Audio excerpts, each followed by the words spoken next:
Jack Holloway didn't mean to kill the man. It was fists, whiskey, and one bad fall. But 3 weeks later, the man's first son showed up with a rifle, and Jack knew the fight had only just begun. The swinging doors of the Dry Creek Saloon crashed open as Jack Holloway stumbled out into the dusty street, the harsh morning sun blinding him. His knuckles throbbed, a dull ache mirroring the turmoil in his gut. Inside, a man lay still, sprawled amidst broken glass and spilled whiskey. Jack hadn't meant for it to end that way, a simple disagreement over a card game escalating into a brawl fueled by cheap liquor and simmering resentments. He knew the man. Big Joe was his name, a burly cattleman known for his quick temper and even quicker fists. But Jack hadn't wanted to kill him. It was a blur of punches, a shove too hard, a sickening thud as Joe's head connected with the edge of the bar. Now Joe was gone. Jack didn't wait for the law. Dry Creek was a small town, just as swift and often unforgiving, especially when it involved a ranch hand like him against a man like Joe. He knew Joe had 3 sons, all as tough and mean as their father. They wouldn't care about accidents or intentions. They'd only see their father dead and Jack Holloway as the killer. He grabbed his horse, a sturdy Appaloosa named Dancer, and rode. He didn't look back at the rising dust cloud that marked his hasty departure. Fear was a cold knot in his stomach, urging him onward. He rode hard, pushing Dancer through the scrubland and towards the distant mountains, knowing that every mile he put between himself and Dry Creek was a breath he might not have otherwise. The weight of what he'd done settled heavily upon him, a burden far heavier than any saddlebag. He was running, not just from the law, but from the consequences of a single terrible moment. He knew deep down that this wasn't the end. It was just the beginning. The hunt had begun. The prairie stretched before him, an endless sea of grass under a vast, indifferent sky. Each sunrise brought a fresh wave of dread, each sunset a temporary reprieve. Jack pushed Dancer relentlessly, his muscles screaming in protest. He rationed his water and jerky, knowing supplies were scarce and every town a potential trap. His mind replayed the fight in the saloon, the image of Big Joe's lifeless eyes burned into his memory. Regret gnawed at him. He wasn't a killer. He'd always tried to avoid trouble, to keep his head down and earn an honest living. But now he was an outlaw, branded by a moment of violence. He avoided the main roads, sticking to rough trails and hidden canyons. He slept little, his senses constantly on alert. Every rustle of leaves, every distant coyote howl sent a jolt of fear through him. He knew the sons would be coming. Men like them didn't let things go. He tried to imagine their faces, their expressions filled with hate. He wondered which one would find him first. The oldest, Caleb, was said to be the brains of the family, a cunning tracker. Then there was Silas, a brute of a man, all muscle and fury. And finally, young Jesse, barely more than a boy, but with a coldness in his eyes that belied his age. The guilt was a heavy weight pressing down on him. He wasn't sure if he was running from the law, from the sons, or from himself. He knew he had to keep moving to keep surviving, but a part of him wondered if he deserved to escape. Maybe facing the consequences, whatever they might be, would be better than this endless flight, but he couldn't stop. Not yet. The instinct to survive was too strong. Back in Dry Creek, the news of Big Joe's death spread like wildfire. The 3 sons, Caleb, Silas, and Jesse, stood over their father's body, their faces grim masks of grief and rage. Caleb, the eldest, his jaw tight, spoke first. He won't rest easy until Holloway pays. Silas, the muscle, cracked his knuckles, his eyes burning with a barely suppressed fury. We'll hunt him down like a dog. Jesse, the youngest, remained silent, his gaze fixed on his father's still face. There was a chilling stillness about him, a quiet intensity that was more unnerving than Silas's outward rage. They buried their father the next day, the entire town in attendance. After the service, they gathered at the family ranch, the air thick with unspoken promises of vengeance. Caleb spread a map across the table, tracing Jack's likely escape routes. He'll head west towards the mountains. That's his best chance. Silas slammed his fist on the table. Then we go west, we ride now. Jesse nodded, his voice barely a whisper. I'm ready. They packed their gear, checked their weapons, and mounted their horses. The 3 brothers rode out of Dry Creek, their silhouettes stark against the setting sun. They were a force of nature, driven by grief and a thirst for revenge. They wouldn't stop until they found Jack Holloway. The hunt was on, and the prairie would soon echo with the sound of their pursuit. Each brother carried their own weapon of choice, but they all had one thing in common, a burning desire for retribution. For them, it wasn't about justice. It was about blood. Weeks bled into each other, marked only by the changing phases of the moon and the relentless rhythm of dancers' hooves on the parched earth. Jack's beard grew thick and unruly, his clothes were torn and stained with sweat and dust. The sun had baked his skin a deep brown, etching lines of weariness around his eyes. He'd passed through several small towns, each a fleeting moment of respite before he had to move on again. He'd heard whispers about the three brothers, their reputation preceding them like a storm cloud. Some folks were sympathetic, others were openly hostile, seeing him as nothing more than a cold-blooded killer. He found work where he could, odd jobs on ranches or helping out in saloons, always careful not to draw too much attention. He used a different name in each town, trying to erase his past, but the guilt always followed him like a shadow. Dancer was holding up well, but Jack knew the horse was tiring. They both needed a rest, a place to recover, but he couldn't afford to stay in one place for too long. The brothers were closing in, he could feel it in the air. One evening, as he sat by a flickering campfire, staring into the flames, he realized something had changed. He was no longer just running, he was surviving. He'd adapted to the harsh realities of his new life, learning to trust his instincts, to read the land, to anticipate danger. He was becoming something else, something harder, something more dangerous. He was still haunted by the accidental manslaughter, but now he was also driven by a fierce determination to live. He would not be caught easily, he would make them work for it. The hunted was learning to hunt back. The sun beat down mercilessly as Jack crested a ridge overlooking a small, dusty town. Salvation, he thought, or another trap. He needed supplies and Dancer needed water. He decided to risk it. As he rode into town, he felt eyes on him.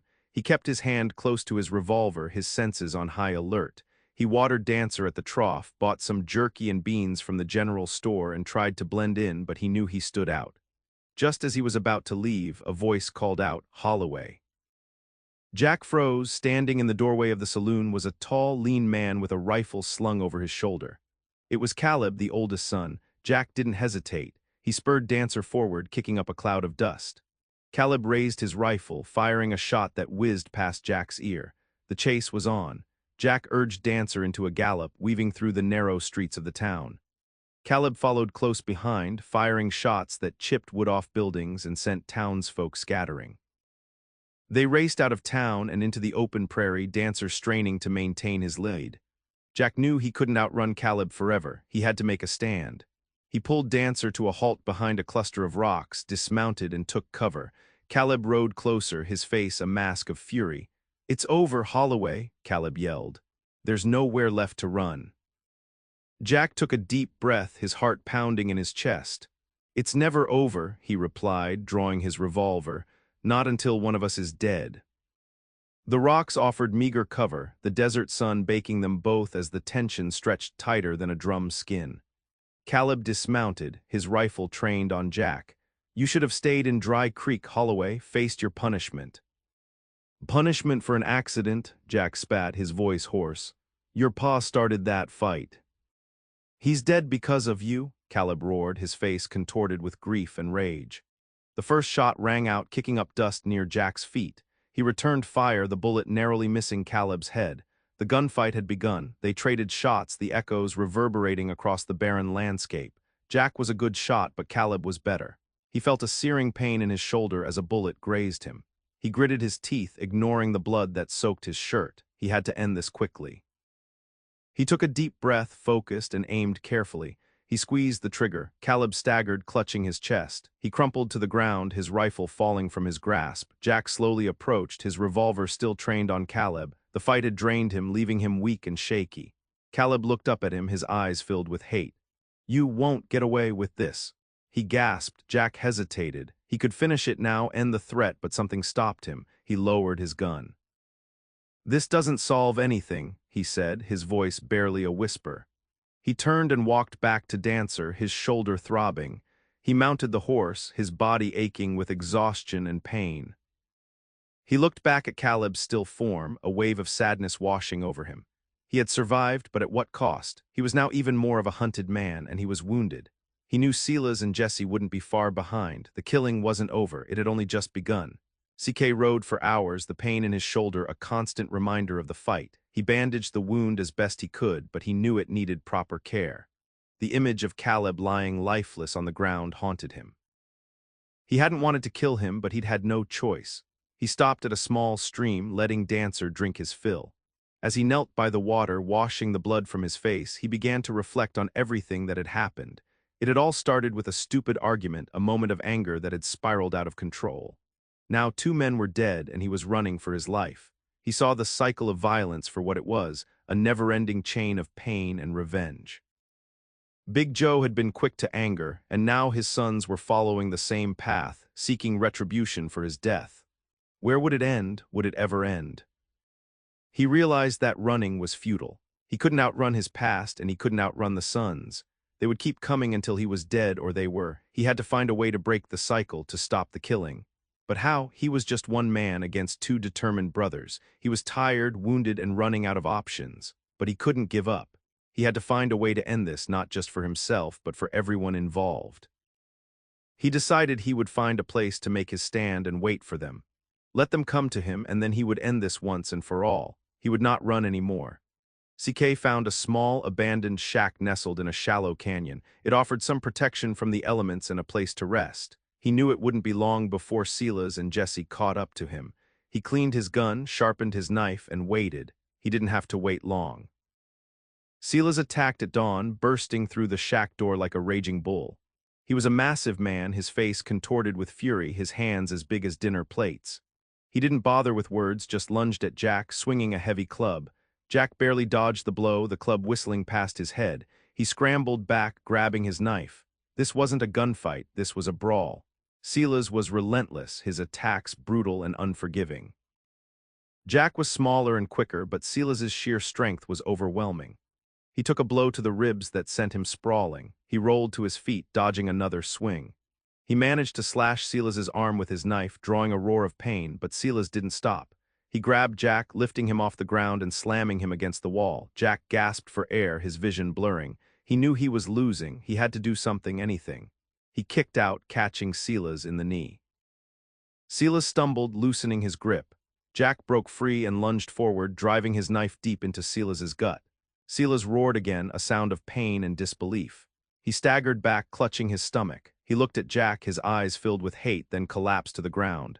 Jack stood over him, panting, his body bruised and battered. He was alive, but barely. The fight had taken everything out of him. He was weaker than ever, his shoulder wound throbbing, his ribs aching. He knew Jesse was still out there, and he was the most dangerous of them all. CK staggered out of the shack, leaving Silas's body behind. He needed to find a place to rest, to heal, but he knew he didn't have much time. Jesse was coming, and from what he'd heard, Jesse wasn't like his brothers. Caleb had sought justice, Silas had sought revenge, but Jesse sought only blood. He rode for another day, his body screaming in protest. He stopped at a small trading post, hoping to buy some supplies. The old man behind the counter eyed him warily. "Heard about you, Holloway," the man said, his voice low. "Heard you killed Caleb and Silas." Jack didn't say anything. "Heard Jesse's after you," the man continued. "He's not like his brothers. He's cold, doesn't care about right or wrong, just wants to see you dead." Jack bought some bandages and a few cans of beans. As he was leaving, the old man stopped him. "He's good with a gun, Jesse is," the man said. "Fastest I've ever seen, and he doesn't feel anything. No pity, no remorse, just a deadness inside." Jack nodded, his face grim. He knew he was facing something different now, something far more dangerous than anything he'd encountered before. He was facing pure, unadulterated vengeance. He rode on, the whispers of Jesse's ruthlessness echoing in his mind. He knew he was walking into a trap, but he had no choice. He had to face Jesse to end this cycle of violence, or it would consume him. He could feel Jesse closing in, the air growing thick with anticipation. The final showdown was coming. CK rode until he found a place that felt right, a narrow canyon with towering rock walls on either side. There was only one way in and one way out, making it a natural fortress. He dismounted, his body aching with every movement. Dancer was exhausted too, but the horse stood patiently, sensing the tension in the air. He spent the rest of the day preparing. He found a small spring and drank deeply, replenishing his strength. He cleaned his gun meticulously, checking every part, ensuring it was in perfect working order. He sharpened his knife again, honing the blade until it gleamed in the sunlight. He bandaged his wounds as best he could, knowing they wouldn't fully heal without proper care. He ate the last of his beans, savoring every bite. He needed to be strong, both physically and mentally. As the sun began to set, he sat down against a rock wall, closed his eyes, and tried to clear his mind.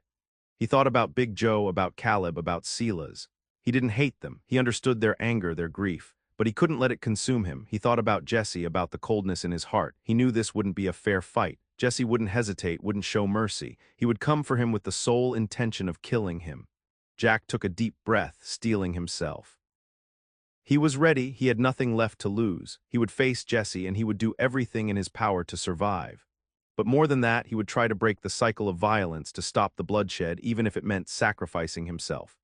He was no longer just running, he was making a stand. This was the end of the line. The sun had barely crested the horizon when Jack heard the sound of approaching hooves. He stood up, his gun drawn, his heart pounding in his chest. Jesse was here. Jesse rode into the canyon, his face expressionless, his eyes like chips of ice. He was younger than Jack had expected, barely more than a boy, but there was a chilling stillness about him that belied his age. He dismounted, his movements fluid and precise. He didn't say a word, just stared at Jack, his gaze unwavering. "It doesn't have to be this way," Jack said, his voice low. "I didn't want to kill your father." Jesse's lips curled into a faint smile. "It doesn't matter what you wanted. You killed him, now you pay." "This won't bring him back," Jack pleaded. "It will only create more pain." "Pain is all I have left," Jesse replied, his voice devoid of emotion. He drew his gun, a Colt Peacemaker, its barrel gleaming in the morning light. He held it loosely at his side, his finger on the trigger. Jack knew there was no reasoning with him. This wasn't about justice or revenge. It was about a void in Jesse's soul that could only be filled with blood. He raised his own gun, his hand steady despite the pain and exhaustion. He looked at Jesse, at the emptiness in his eyes, and felt a surge of sadness. He didn't want to kill him, but he knew he had no choice. It was either him or Jesse. And he was determined to break this cycle of death, even if it meant his own demise. He had to try. "I'm sorry," Jack said, his voice barely audible. Then the silence shattered. The air exploded with gunfire. Jesse was fast, incredibly fast. His first shot grazed Jack's arm, sending a jolt of pain through him. Jack ducked behind a rock, returning fire. The bullets ricocheted off the canyon walls, creating a deafening echo.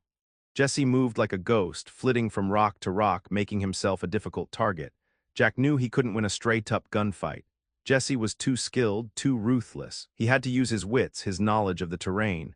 He waited for Jesse to make a mistake, to expose himself. He saw his chance when Jesse moved to reload. Jack leaped from behind the rock, firing his gun.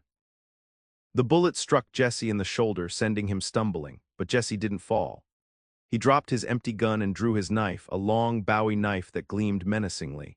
This was it, Jack thought, the final showdown. He threw his own empty gun aside and drew his knife. They circled each other, their eyes locked, their breathing ragged. Jesse attacked first, his knife flashing in the sunlight. Jack parried the blow, his own knife meeting Jesse's. The two men grappled, their bodies straining, their muscles screaming. Jesse was strong, but Jack was more experienced. He used his weight and leverage to gain the upper hand. He managed to disarm Jesse, sending the knife skittering across the ground, but Jesse wasn't finished. He lunged at Jack, tackling him to the ground. They wrestled in the dirt, each trying to gain the advantage. Jack felt a sharp pain in his side as Jesse landed a blow. He knew he was losing. He had to do something drastic. He reached for a nearby rock, a jagged piece of shale, and slammed it into Jesse's head. Jesse went limp, his body collapsing on top of Jack. For a moment, everything was still. Then Jack pushed Jesse off him and staggered to his feet. He stood over Jesse, his knife raised, his body trembling. He could end it now, finish it once and for all, but he hesitated. He looked at Jesse's face, at the youthfulness that had been hidden beneath the coldness and the hate. He saw not a monster, but a boy who had been consumed by grief and vengeance. And he couldn't do it. He couldn't kill him. CK lowered his knife, his hand trembling. He sheathed it, the metallic click echoing in the silent canyon. He knelt beside Jesse, checking his pulse. He was alive, but unconscious. He bandaged Jesse's head wound as best he could, using the last of his clean bandages. He knew Jesse needed medical attention, but he couldn't risk taking him to a town. He would have to leave him here, hoping someone would find him. He took Jesse's gun and knife, tossing them into a nearby crevice. He didn't want him to have the means to continue the cycle of violence. He looked at Jesse one last time, a mixture of sadness and hope in his heart. He hoped that Jesse would find a way to heal, to move on from the pain and the hatred. He hoped that he had broken the cycle, that this was the end of the bloodshed. He stood up, his body aching, his wounds throbbing. He walked to Dancer, his loyal companion, and mounted the horse. He looked back at Jesse, at the still form lying in the dirt. "I'm sorry," he whispered. "I hope you can find peace." Then he turned Dancer around and rode out of the canyon, leaving Jesse behind. He didn't know what the future held, but he knew he couldn't stay. He had to move on, to find a new life, to try to forget the violence and the pain. He was still an outlaw, still wanted for the death of Big Joe, but he was also something more. He was a survivor. And he was a man who had chosen mercy over vengeance, breaking the cycle of violence that had consumed so many lives. He had made his stand. He had chosen his path, and now he had to live with the consequences. He had given Jesse a chance at peace, and now he needed to find his own. The sun climbed higher in the sky, casting long shadows across the prairie as Jack rode onward. He didn't know where he was going or what he would do. He was still a wanted man, and he knew the law would be after him, but he was no longer running from fear. He was running towards something he couldn't quite define. Maybe it was peace. Maybe it was redemption. Maybe it was just a new beginning. He thought about Jesse, about the chance he had given him. He hoped the boy would make the right choice, would find a way to heal and to live a life free from violence. He knew it wouldn't be easy. The scars of the past ran deep, but he had planted a seed of hope, and he hoped it would grow. He came across a small ranch, a struggling family trying to make a living on the harsh land. He stopped and offered his help fixing fences, tending to the animals, doing whatever he could to ease their burden. They were wary at first, but they soon warmed to him, seeing the kindness in his eyes, the weariness in his soul. He didn't tell them his real name, didn't tell them about his past. He was just Jack, a drifter looking for work. But he found a sense of purpose in helping them, in contributing to something positive. He didn't know if he would stay there forever. The road was still calling to him, the promise of something more, but for now it was enough. He was finding a way to live with his past, to learn from his mistakes, to build a new future. He was still haunted by the memory of Big Joe, by the violence he had witnessed, by the choices he had made. But he was also filled with a sense of hope, a belief that even in the darkest of times, there was always a chance for redemption. He had broken the cycle of violence, and now he had to find a way to live with that choice. He had to find his own peace, his own new path, and he knew deep down that it was possible. The prairie was vast and the future was uncertain, but he was ready to face it, whatever it might bring. He was Jack Holloway, and he was finally free.